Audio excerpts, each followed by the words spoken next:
This life don't even spoil. Eh? All these girls, they don't even get any other work. So hook up. Imagine Sunday morning, we're supposed to go church. Exam. You don't come knack. Hi! Wow, to see akpa. I don't go know this mother with the born these children. Hook up. Don't spoil everything.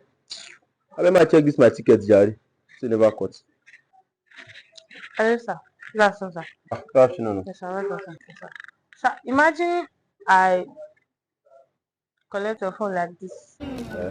and I give you this stuff, and then I. Hi!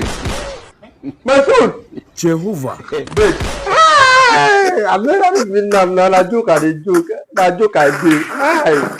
Maybe I won't win money now. Hi! This your mouth. This your mouth. Don't worry, this guy hear me with that. Hi! I don't be food chicken. Man, I even fry and chop.